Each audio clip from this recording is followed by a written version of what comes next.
Hello दोस्तों, मैं Akhilesh Awasthi गाइडली official YouTube channel पर आप सभी का स्वागत करता हूं।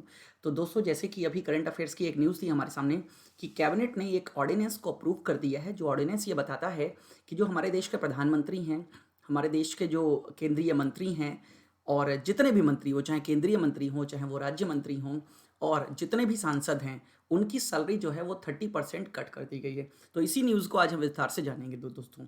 तो बढ़ते हैं दोस्तों अपनी अगली तरफ। देखिए क्या है बैकग्राउंड। बैकग्राउंड ये है, जो यूनियन कैबिनेट मिनिस्टर्स हैं, union cabinet on Monday, union cabinet का मतलब है जितने भी कैबिनेट मिनिस्टर्स हैं। और इस समय कितने कैबिनेट मिनिस्टर्स हैं दोस्तों? इस समय कैबिनेट मिनिस्टर हैं 24। तो 24 कैबिनेट मिनिस्टर्स ये approved 30% cut in the salaries of all members of parliament. मैं एमपी की बात कर रहा हूं। And 2 year suspension of MP local area development scheme. एक स्कीम है एमपी लैड के नाम से इसे हम जानते हैं, जिसे हम members of parliament local area development scheme कहते हैं। So that the amount saved can go to the consolidated fund of India. Consolidated fund को हिंदी में कहते हैं संचित निधि। संचित निधि में यह पैसा जाएगा, जो कि किस काम आएगा? जो कोविड-19 से हम लोग लड़ रहे हैं उसके काम ये पैसा आएगा। विस्तार से जानते हैं इस न्यूज़ को आगे।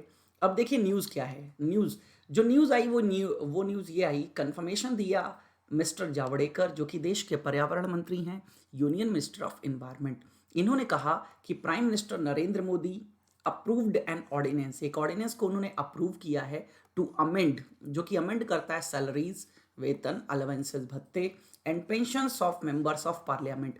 जो एक्स पार्लियामेंट मेंबर्स हैं उनकी पेंशंस भी इसमें अमेंड होंगी। To cut the salaries of MPs by 30%, 30% की कटिंग की बात कही गई।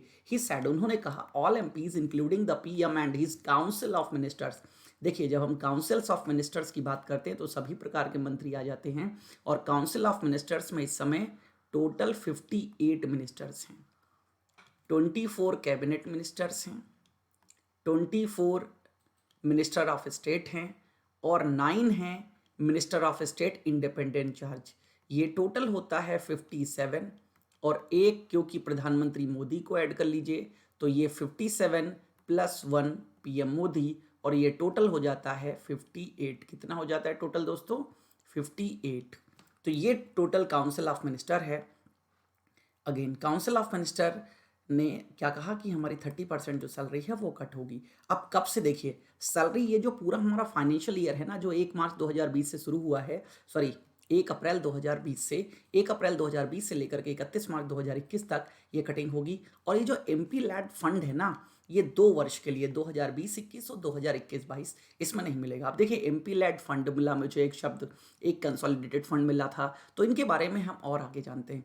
असल में कुछ एमपीज ने क्या किया है, already pledge to use their MP LAD fund, मतलब पहले से उन्होंने बोल दिया है कि जो हमारा ये फंड है इसको हम कोरोना वायरस की रोकथाम के लिए ही इस्तेमाल करेंगे। जैसे दिल्ली में आपको पता हो तो मिस्टर गौतम गंभीर, दिल्ली से सांसद हैं, गौतम गंभीर ने क्या कहा? गौतम गंभीर ने ये कहा कि हम एमपी लैड का 1 करोड़ जो फंड है वो हम कोरोना वायरस के लिए खर्च करेंगे।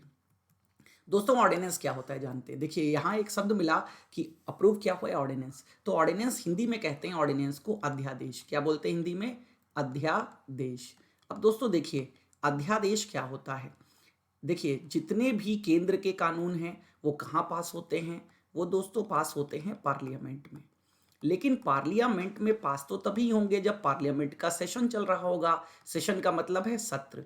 अगर सत्र नहीं चल रहा है तो काम कैसे होगा? तो जब सत्र नहीं चल रहा होता है या कोई भी एक हाउस सस्पेंड होता है, उस समय जब कोई नियम बनाया जाता है जिसकी वैल्यू कानून के बराबर ही होती है, उसे हम ऑर्डिनेंस कहते हैं। और ऑर्डिनेंस बनाने की जो पावर है वो किसके पास होती है? वो देश के राष्ट्रपति के पास होती है, जो देश का राष्ट्रपति है, प्रेसिडेंट, और उसको ये पावर आर्टिकल 123, ये कॉन्स्टिट्यूशन का आर्टिकल है, इसके थ्रू उसको मिलती है।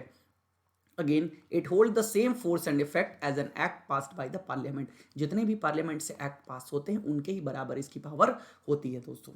तो अब ऑर्डिनेंस के बारे में कुछ और पॉइंट जान लेते हैं। देखिए, ऑर्डिनेंस की मैक्सिमम वैलिडिटी क्या होती है? 6 मंथ प्लस 6 वीक्स, ये कहा जाता है। देखिए, अभी तो ऑर्डिनेंस से कोई नियम पास हो जाएगा, अभी तो हम ऑर्डिनेंस की बात करेंगे तो कोई नियम क्या है, पास हो जाएगा। अब उस नियम के पास होने के बाद जब भी पार्लियामेंट लगेगी, संसद लगेगी, तो संसद के 6 हफ्तों के अंदर, ये जो 6 वीक लिखा है, अप्रूवल चाहिए होगा, फिर आगे 6 महीने मिलते हैं उसके पास होने के लिए। तो ये जो टोटल टाइम है, मैक्सिमम टाइम की ऑर्डिनेंस का एक मैक्सिमम टाइम क्या होगा, कब तक वैलिड होगा, तो वैलिड होता है 6 मंथ प्लस 6 वीक्स। और constitutional amendment cannot be made through ordinance route. देखिए, संविधान में हम कोई भी संशोधन ऑर्डिनेंस के माध्यम से नहीं कर सकते हैं, ये भी बात आपको ध्यान रखनी है। An ordinance will expires after 6 weeks once both house of the parliament are in session। मैंने अभी बताया ना, 6 हफ्ते चाहिए होते हैं, अगर 6 हफ्ते में आपने प्रेजेंट नहीं किया तो एक्सपायर हो जाएगा। और सेम एज जैसे केंद्र के कानून पर ऑर्डिनेंस लाने की पावर राष्ट्रपति के पास है, वैसे ही जो राज्य के कानून होते हैं किसी भी स्टेट के, उस पर ये पावर मिलती है वहाँ के गवर्नर को, गवर्नर ऑफ अ स्टेट। और ये आर्टिकल 213 नंबर का आर्टिकल जो अनुच्छेद है, वो गवर्नर को ये पावर देता है। देन कंसोलिडेटेड फंड, एक वर्ड आया, उसके बारे में जान लेते हैं। देखिए, हिंदी में भी समझते चलिएगा, कंसोलिडेटेड फंड को कहते हैं संचित निधि।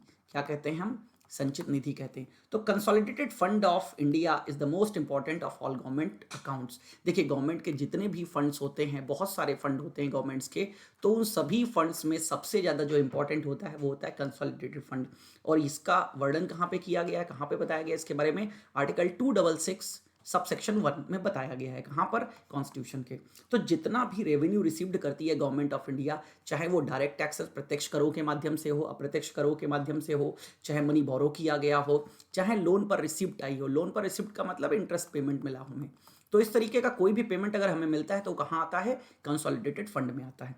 और जितने भी खर्चे होते हैं, फिर सारे खर्चे भी यहाँ से होते हैं। यहाँ से कोई भी पैसा तब तक नहीं निकाला जा सकता है जब तक किसका अप्रूवल ना हो, पार्लियामेंट का अप्रूवल ना हो। ये बात याद रखिएगा कि संसद की अनुमति के बिना यहाँ से कोई पैसा निकाला नहीं जा सकता। और ये मोस्ट इंपॉर्टेंट फंड है, all the funds of government of India. दोस्तों, जैसे कंसोलिडेटेड फंड होता है, ऐसे ही एक कंटिंजेंसी फंड होता है, कंटिंजेंसी फंड, याद रखिएगा, हिंदी में कहते हैं आकस्मिक निधि। और same as public account fund होता है, क्या होता है, पब्लिक अकाउंट फंड, हिंदी में कहते हैं सार्वजनिक निधि। तो दोस्तों, इन सभी का वर्णन आर्टिकल 112 में है। कहाँ पर है, आर्टिकल 112, जिसमें हम बजट को कॉन्स्टिट्यूशन में एनुअल फाइनेंशियल स्टेटमेंट के नाम से जाना जाता है, तो उसी में इसका वर्णन किया गया है दोस्तों। देन देखिए, सैलरीज जान लेते हैं क्या क्या हैं जो सैलरी सेक्रीफाइस करी गई, क्योंकि बात आई है न्यूज़ पर कि 30% की कटौती हुई है। तो देखिए, राष्ट्रपति को जो अपडेटेड अब सैलरी है कितनी है, 5 लाख रुपए पर मंथ। और ये, इस पर कोई भी इनकम टैक्स नहीं पड़ता, याद रखिएगा, ये इनकम टैक्स से फ्री होती है। वाइस प्रेसिडेंट को जो वर्तमान सैलरी है वो 4 लाख रुपए है।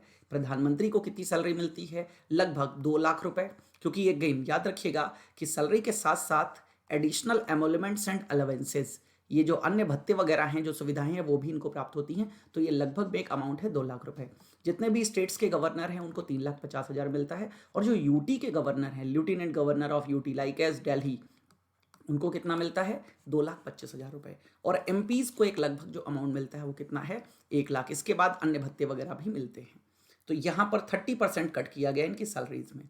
अब देखिए, इस स्कीम के बारे में जान लीजिएगा कि आखिर members of parliament local area development scheme क्या है। तो दोस्तों, ये स्कीम जो शुरू करी गई थी 23 दिसंबर 1993 को शुरू करी गई थी। देखिए, जितने भी एमपी हैं, खासकर देखिए एमपी 2 प्रकार के हैं, एक तो हो गए लोकसभा के एमपी और एक हो गए राज्यसभा के एमपी, राज्यसभा के एमपी। अब दोस्तों देखिए, लोकसभा के जो एमपी हैं उनको जनता सीधे चुनती है, तो उनकी कॉन्स्टिट्यूंसी होती है। जैसे अगर हम पीएम मोदी की बात करें तो पीएम मोदी की कॉन्स्टिट्यूंसी क्या है, वाराणसी। सेम एज राजनाथ सिंह की बात करें तो लखनऊ। इस तरीके से जितने भी ये लोकसभा के सांसद होते हैं, इनकी कॉन्स्टिट्यूंसी होती है, तो ये अपनी कॉन्स्टिट्यूंसी में डेवलपमेंट वर्क करा सकते हैं। और राज्यसभा के जो सांसद होते हैं वो उसी राज्य से होते हैं, तो वो राज्य के किसी भी डिस्ट्रिक्ट में ये डेवलपमेंट के कार्य करा सकते हैं, और 1 और मोर डिस्ट्रिक्ट्स। तो याद रखिएगा, कुछ जान लेते हैं इसके बारे में। देखिए क्या लिखा हुआ है, is a scheme formulated by government of India that enables the members of parliament to recommend development work. वो क्या रिकमेंड कर सकते हैं, सिफारिश कर सकते हैं कुछ विकास के कार्यों की in their constituencies with N emphasis on creating durable community assets based on locally felt needs. जो लोकल की जो आवश्यकताएं हैं उनके लिए वो ऐसा कर सकते हैं, जैसे सैनिटेशन की रिक्वायरमेंट है, इलेक्ट्रिसिटी की रिक्वायरमेंट है और भी बहुत सारे डेवलपमेंट वर्क्स हैं, जैसे कुछ रोड्स वगैरह बनाने की बात है, तो वो ये रिकमेंड कर सकते हैं। ये इनिशियली जो स्कीम है वो क्या है, मिनिस्ट्री ऑफ रूरल डेवलपमेंट देखती थी, लेकिन दोस्तों ये यहाँ ईयर गलत लिखा हुआ है दोस्तों, इस पर ध्यान मत दीजिएगा। ठीक है, आपको बेसिकली ये ध्यान रखना है कि अब जो ये स्कीम है, ये स्कीम अब कौन देखता है, ministry of statistics and programme implementation, MOSPI ये देखती है। इलेक्टेड मेंबर्स ऑफ राज्यसभा, देखिए मैंने क्या बताया, Rajya Sabha representing the whole of the states, जो ये राज्यसभा के सदस्य हैं ये तो पूरा का पूरा स्टेट को रिप्रेजेंट करते हैं। तो ये क्या कर सकते हैं, सेलेक्ट कर सकते हैं अपने वर्क को करने के लिए वन और more districts as may choose, याद रखिएगा। अब देखो नॉमिनेटेड मेंबर्स होते हैं, नॉमिनेटेड मेंबर्स अभी कितने हैं, लोकसभा में 2 और राज्यसभा में 12, तो ये 14 जो सदस्य हैं ये होते हैं मनोनीत। मनोनीत सदस्य क्या कर सकते हैं, ये वन और more districts anywhere in the country, क्योंकि इनकी अपनी कोई कॉन्स्टिट्यूंसी नहीं होती है, इनको राष्ट्रपति मनोनीत कर सकता है, तो ये पूरे देश में एनीवेयर इन द कंट्री ये क्या कर सकते हैं, कहीं पर भी रिकमेंड कर सकते हैं डेवलपमेंट वर्क्स के लिए। तो इसके लिए कितना पैसा मिलता है, सभी के सभी एमपीज को 5 करोड़ मिलता है सालाना। ये 2011-12 से लागू हुआ, इसके पहले जब 1994 में स्कीम आई थी तो 5 लाख रुपए मिलता था एक साल का, और उसके बाद 98-99 में किया गया 2 करोड़, और 11-12 से कर दिया गया 5 करोड़, तब से इनको 5 करोड़ प्रत्येक वर्ष मिलता है। और अगेन याद रखिएगा, ministry of statistics and programme implementation, इसके जो मिनिस्टर हैं वो है राव इंद्रजीत सिंह। तो ये disburse fund to district authorities, directly MPs को नहीं मिलता है, जितने भी एमपीज हैं ऐसा नहीं है कि उनके खाते में पेमेंट मिलता है, ये क्या है, जो डिस्ट्रिक्ट अथॉरिटीज, आपने रिकमेंड किया कोई काम, तो जो काम आपने रिकमेंड किया, जो वहाँ की डिस्ट्रिक्ट अथॉरिटीज होंगी उनको ये फंड पहुँचा दिया जाएगा उस काम को करने के लिए।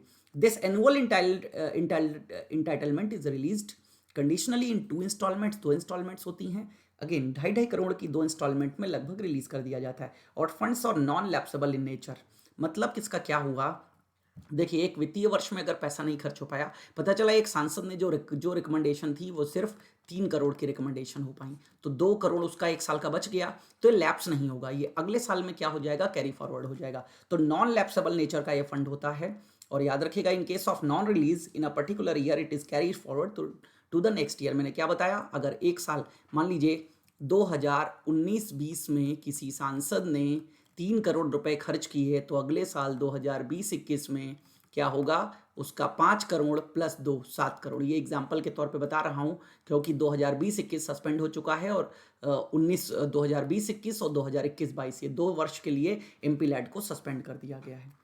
तो दोस्तों आई होप आपको ये चीज़ें समझ में आई होंगी। कंक्लूजन जान लेते हैं। देखिए कंक्लूजन न्यूज़ से ही रिलेटेड है। जितने भी एमपीज़ हैं were feeling that charity begins at home, सब ये फील करते हैं कि जो चैरिटी है वो कहाँ से शुरू होती है, खुद से शुरू होती है, अपने घर से शुरू होती है। Therefore we have decided on an ordinance, इसीलिए हम सभी ने क्या किया, एक अध्यादेश के बारे में डिसाइड किया। तो many MPs had contributed their MP LAD fund, पहले से ही कई एमपीज़ जो थे उन्होंने कोविड-19 के लिए इस फंड को रिकमेंड किया था। So instead of piecemeal efforts a comprehensive decision was taken. ये पीसमील का मतलब है छोटे छोटे टुकड़ों में ना कर एक बड़ा अमाउंट क्रिएट करने की बात कही गई। तो एमपी लैड स्कीम को भी अगेन इस सब को करने से कितने पैसे आएंगे, 7,900 करोड़ रुपए इकट्ठा होंगे, और ये सारे के सारे कहाँ जाएंगे, कंसोलिडेटेड फंड ऑफ इंडिया। तो एक बहुत अच्छा मूव है किसको रोकने के लिए, कोविड-19 को रोकने के लिए। तो दोस्तों ये था हमारी इस न्यूज़ में। आई होप, आशा करता हूँ आप सभी को समझ में आई होगी। तो अगेन अगर आपको समझ में आई हो तो और लोगों के साथ शेयर करिए, और दोस्तों मोटिवेट करिए। इसी के साथ मैं आपको और अच्छे अच्छे वीडियोज़ आपको आगे प्रोवाइड करता रहूँगा। तो दोस्तों अभी के लिए thank you, thanks a lot.